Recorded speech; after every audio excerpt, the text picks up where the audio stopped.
ভোটের ফল প্রকাশের ৮ দিন পার, এখনো ঘরবন্দি বীরভূমের বাঘ অনুব্রত। গত এক সপ্তাহে প্রকাশ্যে দেখা মেলেনি কেষ্টমণ্ডল। বোলপুরের নিচুপট্টির বাড়ির বাইরে দেখা যায়নি বীরভূম তৃণমূলের কোর কমিটির আহ্বায়ককে। অন্যদিকে জিতেও ঘরবন্দি কাজল শেখ থেকে চন্দ্রনাথ সিনহা। এই মুহূর্তে আমি দাঁড়িয়ে রয়েছি বীরভূমের বোলপুর শহরের নিচুপট্টিতে অনুব্রত মণ্ডলের বাড়ি। এই বাড়ির ছবিটা দেখাবার চেষ্টা করব। অনুব্রত মণ্ডল কিন্তু রয়েছেন বাড়ির যে দোতলা, সেই দোতলার ওপর রয়েছেন অনুব্রত মণ্ডল।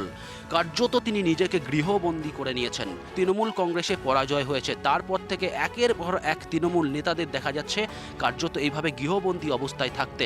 একদিকে অনুব্রত মণ্ডল, চন্দ্রনাথ সিনহা, কাজল শেখ, আশিস বন্দ্যোপাধ্যায়ের মতো নেতারাও কিন্তু কার্যত বাড়িতেই রয়েছেন, বাড়ি থেকে বের হচ্ছেন না।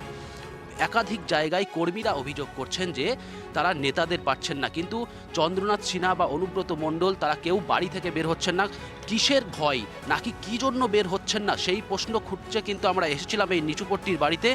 কিন্তু অনুব্রত মণ্ডলের বাড়িতে দুজন নিরাপত্তা রক্ষী ছাড়া কিন্তু অনুব্রত মণ্ডলের বাড়ির যে নিচের অংশ, নিচের তলা, সেখানে কিন্তু আর কেউ নেই।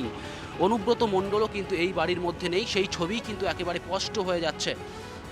এবং 2021 সালে যে ভোট পরবর্তী হিংসা হয়েছে, সেই হিংসার আজ কি কোথাও পাচ্ছে এই তৃণমূলের নেতারা? এই প্রশ্নটাও কিন্তু উঠছে। আর সে কারণেই কি কোথাও ভয় খাচ্ছেন, নিজেদের গৃহবন্দী করে রেখেছেন? পুলিশের যে নিরাপত্তা, সেই নিরাপত্তাও কিন্তু এখানে নেই, সে কারণেই কি বাড়ি থেকে বের হচ্ছেন না? অনুব্রত মণ্ডল কি আবার আগের মতো ফর্মে ফিরবেন, নাকি তিনি ইনঅ্যাক্টিভ হয়ে যাবেন রাজনীতি থেকে? সেই সমস্ত বিষয় কিন্তু এখন মাথা জ্বালা দিচ্ছে। বীরভূম থেকে হিমাদ্রি মণ্ডল, TV9 বাংলা। আর এই অনুব্রত মণ্ডলী আবার ভোটের রেজাল্টের আগে বলেছিলেন বিজেপি 200-র বেশি আসন পেলে মাথার অর্ধেক কামিয়ে ফেলবে। বিজেপি নেতারা বলছে 200 সিট পাবে বিজেপি। 200 সিট পেলে একদিক কামিয়ে বোলপুরটা ঘুরে দেবো। তার 4 তারিখ কি গান বাজবে, রবীন্দ্রসঙ্গীত না ডিজে? না, বাংলার ওই ঐতিহ্য নষ্ট করা যাবে না। নজরুল, রবীন্দ্র। ওই স্কুলে আমি হেডমাস্টার ছিলাম।